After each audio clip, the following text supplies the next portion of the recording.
Good evening. For nearly 50 years, sightings of UFOs, unidentified flying objects, have provoked a mixture of excitement and derision.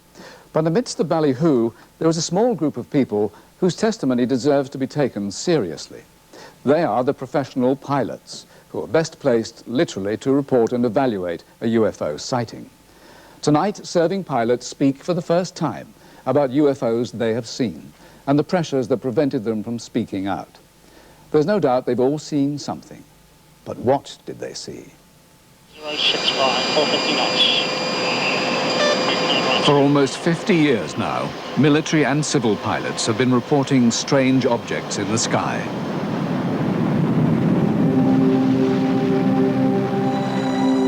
The very first UFO sighting from the air happened on the 24th of June, 1947. A pilot with the United States Forest Service was out searching for a missing plane over the Cascade Mountains in Washington state. Kenneth Arnold reported seeing 9 bright objects in the sky, traveling at fantastic speed. He said they looked like a saucer would if you skipped it across water. Do you believe in flying saucers? Have you any convincing reasons why science fiction shouldn't one day become reality? The public were captivated.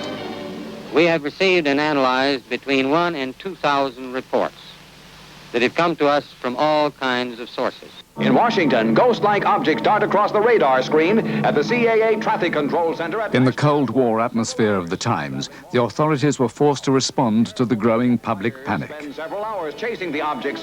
We have, as of date, come to only one firm conclusion, and that is that it does not contain any pattern that we can relate to any conceivable threat to the United States. But the first UFO death in January 1948 set a pattern of official secrecy and public suspicion. A group of P-51 Mustangs flying over Kentucky were requested to investigate a UFO. They detected a large object flying at high altitude. One of the pilots, Captain Thomas Mantell, gave chase, describing what he saw to ground control. "It is a metallic object," he said, "tremendous in size. I'm going in for a better look." Minutes later, Mantell crashed. The problem was that they didn't actually know what had happened to Mantell. There was no obvious explanation. So they had to hastily put together the conclusion that what he'd seen was the planet Venus and that he'd been trying to forlornly chase that. But this seemed an unlikely mistake for an experienced fighter pilot. Everybody, for the time at least, accepted it until the doubts began to grow that if they were prepared not to tell the truth about that, what was it that they were trying to hide? And in many senses, that was a great mistake that they made because that instigated the claims of a cover-up. Britain, too, had its flying saucer reports. Winston Churchill wrote a memo about them. What, he wanted to know, did it all amount to? Once again, it was the evidence of pilots that provoked most concern to the authorities. Anything received from our own RAF pilots was examined with very great care. We're talking about very highly trained people whose job in life is to fly about the skies and not to be conned by optical illusions or clouds or whatever. So one had to take seriously what they were saying. There were several sightings by British pilots, but the authorities kept quiet about them. The Air Ministry would not have been keen to let it become public knowledge that some of our pilots had seen flying saucers. We had no explanation. One could imagine the kind of tabloid headlines there would have been. We didn't want it.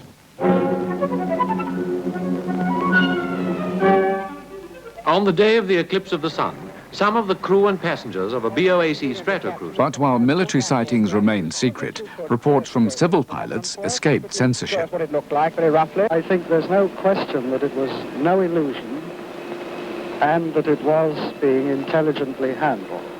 In 1954, BOAC Captain James Howard reported a sighting. It was July the 29th, 1954. and we were en route to Goose Bay in Labrador, flying at our assigned altitude of 19,000 feet. It was a lovely summer evening. I was looking down on the left-hand side of the airplane, and I saw through broken cloud something moving alongside us. There were 7 in all objects. There was one large one and 6 smaller ones. The big one also appeared to be changing its shape gradually, and it stayed with us. And the passengers became interested, naturally. And in fact, everybody was agog. We couldn't tell the passengers what it was because we just didn't know. Some were laughing about it, and some were saying, oh, it's, Martians have landed and silly things like that, but no one knew. By the 1960s, UFO sightings have become common amongst the general public. There were 100 sightings alone in the village of Warminster in 1967. How many people here tonight are afraid of the thing? How many of you? But the subject was no longer taken seriously. And I saw this brilliant object. It was quite low in the sky. As the idea of flying saucers became more and more absurd, pilots were deterred from reporting sightings for fear of being open to ridicule. But in recent years, new information and new scientific methods have begun to provide rational explanations for some of the sightings of the past. In the Mantell case, for instance, there was a cover-up. The US Navy hadn't told the US Air Force about Skyhook, a secret high-altitude balloon. Mantell died trying to fly too high. We know that what he saw was this gigantic balloon, which was at least 60,000 feet above the ground, at a height where Mantell's aircraft simply was incapable of going. This previously inexplicable UFO sighting was filmed in 1973 in Bedfordshire and witnessed by large numbers of people. 20 years on, papers released through the American Freedom of Information Act revealed that a US jet fighter had run into trouble in the area and dumped fuel. The fuel appears to have formed some kind of a ball of orange fire. It was exactly at the point where the cloud layers began. There was a particularly unusual meteorological circumstance that day, which therefore appears to have caused a ball of fire to literally bounce along in the wake of the aircraft across the tops of the clouds. And when it finally disappeared... And meteorologists have come up with an explanation for Captain Howard's sighting, a mirage brought on by rare atmospheric conditions. Just shrunk down until it was no more than just a speck. And Today's more rational climate is finally persuading pilots to come forward with their stories, like Graham Shepherd, who saw a UFO in 1967. Now, the senior captain we were flying with at the time, he advised us strongly that we shouldn't report it, we should make no mention of it at all. And at that time, way back in 1967, he said quite clearly to us that it would compromise our careers if we talked about it. He now speaks for the first time. We were flying from Scotland back to London, cruising at about 24,000 feet. The Preston radar controller at the time, he advised us that we had fast-moving opposite direction traffic in the airway heading towards us at our 12 o'clock position, which was straight ahead. Now, of course, we looked out, three-man crew, we looked out, and into view almost immediately came a disc-shaped craft. The sun was shining on it. I was looking down on a disc about 30 feet diameter with a slightly raised center portion, no markings that I can remember, but it was shining in the sunlight. It was certainly metallic. Any high-speed airplane so close to us would have given us a bump. Now, the very curious thing about this very close approach is that it didn't leave a shock wave. What we've got nowadays can't match what we saw 17 years ago. Two former crewmates meet up for the first time since 1978, when they flew together on a Dan Air flight from London to Malta.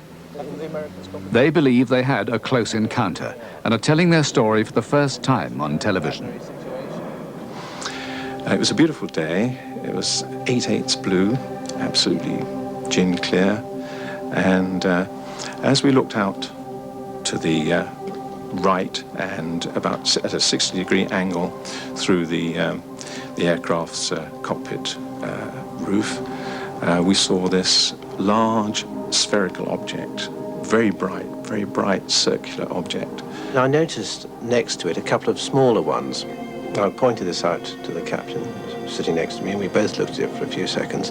And as we were watching it, they all disappeared in different directions at an incredible acceleration. I've spent quite a bit of time in the Air Force firing rockets and things like that and other weapons, but I've never seen anything accelerate as rapidly as this object. Many pilots who believe they've seen UFOs remark on the dramatic impact of the experience. Well, I've never seen anything like it in 25 years of flying now. It's the only time I've ever seen anything in the air that I couldn't explain. Up until this particular incident, I hadn't been a believer in UFOs. I thought it was all a figment of people's imaginations. But since that date, I must admit I'm a great believer. These recent accounts by pilots have not yet been closely analysed. When they are, perfectly natural explanations may emerge. But air-to-air sightings remain the strongest UFO cases on record, and the most likely yet to yield up a story which might not be explained away. The most convincing UFO evidence would involve independent sightings by a number of pilots and confirmation by radar. There is one such case. It's called the Kaikoura incident. I'll be back after the break. Kaikoura Peninsula in New Zealand. There's a regular air freight run between Wellington and Christchurch with a return stop at Blenheim and then back to Wellington. Now, along this deserted coastline, fringed by the featureless expanse of the South Pacific, there were 3 detailed UFO sightings on one night. As you'll hear, the reports were made by professional pilots and backed up by ground observers. What's more, Wellington radar also tracked the objects. Then a film crew went up, and the pictures they brought back led to a government inquiry. The remarkable series of events began late on December the 20th, 1978, an apparently ordinary night at Wellington, New Zealand's busiest airport. Cargo planes were loading up for their routine runs, delivering freight to Christchurch, 200 miles away on South Island. The pilots were expecting a run-of-the-mill flight over the Pacific Ocean. Instead, they were about to embark on the strangest trip of their lives. The bizarre happenings began at the New Zealand RAF base in Blenheim, 70 miles from Wellington, just before midnight, as Warrant Officer Ian Uffendell, in charge of airport security, was finishing off his checks. I was doing my final rounds before retiring for the night, and driving up the tarmac, I noticed these lights, which I thought was a Bristol freighter. I stopped to watch the airplane approach and land, which it didn't do. This thing should have landed by now. Went up to the control tower and contacted the radar room in Wellington. Hi, this is Blenheim Air Base. There's something strange up in the sky. At Wellington Airport that night, the phone call was answered by radar operator John Cordy. We've also got unidentified craft on the radar here. What's going on then? I just don't know. We established there was no aircraft approaching and realised then that what we were seeing was something that was a little bit out of the normal. They're on the move. We've got the same here. This is weird. They would describe a light that they could see that would be moving north over the hills beyond Blenheim, and we would see coincidentally a target on our radar that was also moving north at the same time, and made us think that perhaps these things were related to each other. What we were seeing was controlled movements, and the large light was like a mothership controlling 2 satellites. It's spinning around now. Have you got any idea what it is? Sorry, Blenheim. We're as baffled as you. We were sure they were an aircraft because they were flying in too tight a pattern, and secondly, no aircraft had been notified to us as being airborne that night. they would had to have had a clearance from me to operate. I know what the sky is all about. I know an aeroplane when I see it. I know a meteor when I see it. I know a star or a planet when I see it. And what we saw that night was none of those things. All efforts to identify the strange objects failed. And then the mystery deepened. 2 planes were buzzed by UFOs in separate incidents on that same night. One of the aircraft was flying south over the Kaikoura Peninsula towards Christchurch. It was piloted by Captain Vern Powell and First Officer Ian Perry. Look here, we got company. There shouldn't be anything out there. Wellington Air Traffic Control, this is Argosy SAF. Can you confirm an aircraft in front of us? We can't make radio contact, but we've got a fix on the radar. We've been tracking them for 3 hours now. There's a glowing light just in front of us. Hard to say what range it is, but it's definitely airborne. There's nothing scheduled to be out there. What on earth is it then? Sorry, haven't got a clue. There was this large orb. We had no idea what it was, just a light hanging in the sky. The effect on me was prickling at the back of my neck. That soon ceased when I realised that we weren't being attacked at all, that it was just out there. The target tracked with him for 40 miles. In the same position that we saw the radar return, Vern and his co-pilot saw a large white light which tracked along with them.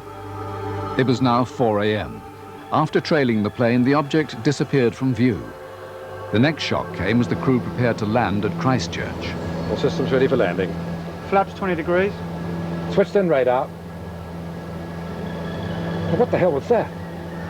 Up there! We noticed a blip on our radar screen that went across from right to left very, very fast. Far quicker than an aircraft with very, very bright light, and it was streaking across from right to left. God, look at the speed it's going. We figured that it must have been at least 15,000 kilometres an hour. The radar operators at Wellington Airport couldn't believe what they were seeing.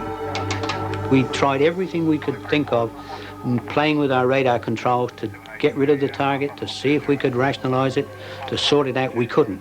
Something was happening, something unusual that I hadn't seen in my years as an air traffic controller. I'm a trained pilot, had been flying for very many years. We've got to know what aircraft lights look like and what the lights of cities are like. And this light that we saw on that particular night is nothing like I've ever seen before. But the most dramatic moment of the night came as another freighter flown by Keith Hine was buzzed by an unidentified object. Argosy SAE, this is an emergency call. The object is heading straight for you. Take avoiding action, now! I must confess I was a little apprehensive at that stage as to just what was going on and what its intentions were. And then that began to move back in towards us, and at quite a rapid speed. At one stage it was on an intercept course with us. Somehow a collision was avoided, but nothing could stop news of the night's events leaking out. A news crew led by reporter Quentin Fogarty flew in to cover the story for Australian TV. Just a couple of words for level. I really thought all we'd be getting would be some footage of pilots at the control interiors of the aircraft, no more. But within minutes, the trip took an unexpected turn. Up here, quick! There seems to be something out there. Dave, are you getting this? I got it. When we got onto the flight deck, we saw this string of lights, 3 or 4, sometimes as many as 5 lights. What do you think they are? I don't know. They definitely shouldn't be there. It started as a small pinpoint of light, and then they'd grow into this large, pulsating globe with sort of tinges of red and orange. And they would sort of keep that shape for a short time, then would go right down again to a little pinpoint. This is amazing! I just sort of sat there transfixed, and then I thought, hold on, I'm up here doing a job, I'm a journalist, so I started doing just a wild commentary onto tape. Murray, are you ready? And David was doing his best to film. Dave, you stay on it. Okay. The people in the aeroplane were seeing lights in the sky where the radar was reporting. There was the same correlation between radar target and nocturnal light that was present on the previous occasion. The strange light show ended after 15 minutes, and soon after the plane touched down safely in Christchurch. The freight was unloaded, but the crew still had to face the return journey to Wellington. Quentin? I'm sorry to let you down, but I don't want to go back on the return flight. What? I don't believe in little green men or spaceships or anything like that, but that night there was something out there. I know it's unprofessional, but that's the way I feel. I could understand that she didn't want to go back, and I must admit that even I was a little bit apprehensive about getting back on, but it was such a unique opportunity. And the rest of the film crew was in for another surprise shortly after takeoff.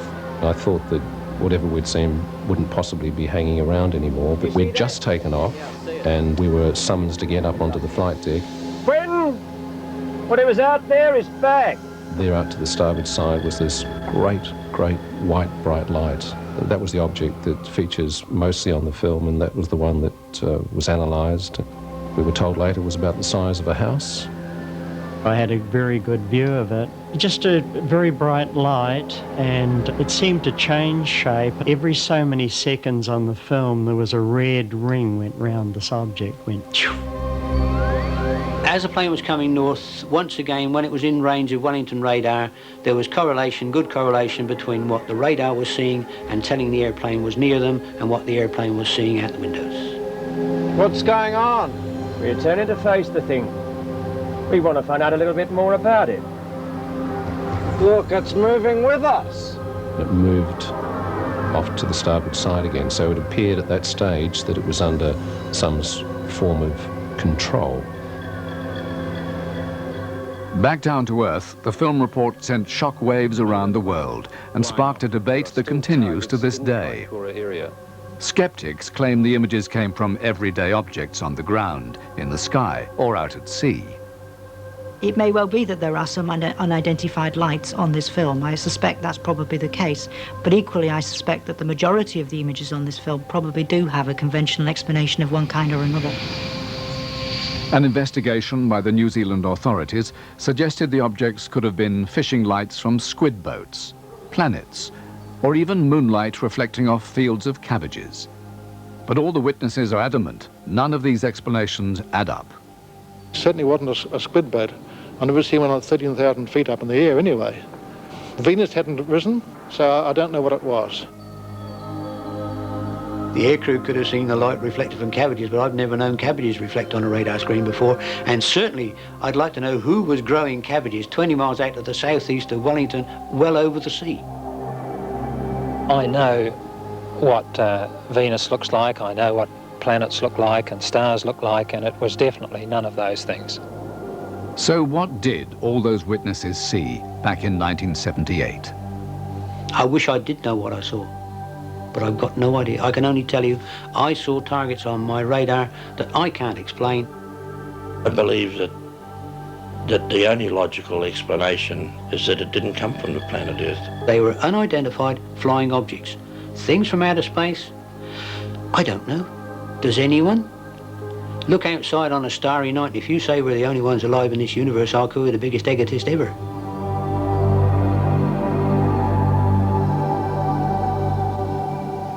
Well, I hope you've enjoyed our stories. Tonight's programme is the last in the series.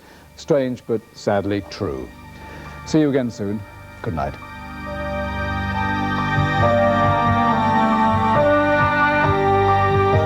And next Friday at 8:30, we have comedy, new comedy, with Faith in the Future.